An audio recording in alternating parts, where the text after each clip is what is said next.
IPL 2024 సీజన్లో వరుసగా భారీ స్కోర్లు నమోదవుతున్నాయి. క్యూరేటర్లు బ్యాటింగ్ పిచ్లు తయారు చేస్తుండటంతో బ్యాటర్లు ఆడుతూ పాడుతూ 4లు, 6లు బాదేస్తున్నారు. దాంతో బౌలర్లకి కన్నీళ్లు తప్పడం లేదు.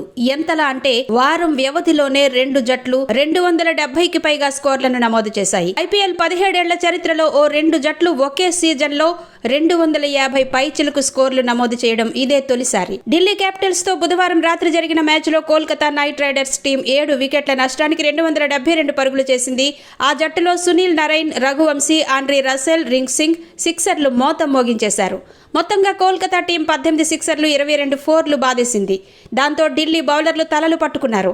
ఆ తర్వాత ఛేదనలో ఢిల్లీ టీం 166 పరుగులకే ఆలౌట్ అయింది. నిజానికి ఐపీఎల్ వేలంలో బ్యాటర్ల కంటే బౌలర్లకే అత్యధిక ధరని ఫ్రాంచైజీలు చెల్లించాయి. కానీ బ్యాట్, బాల్ కి మధ్య బ్యాలెన్స్ లేకపోవడంతో కోట్ల ధరకి బౌలర్లు న్యాయం చేయలేకపోతున్నారు. ఇది వారి బౌలింగ్ పై ప్రభావం చూపిస్తోంది. ఇదే పంథా కొనసాగితే సీజన్లో ఆటపై ప్రేక్షకులకి ఆసక్తి తగ్గిపోయే ప్రమాదం ఉంది.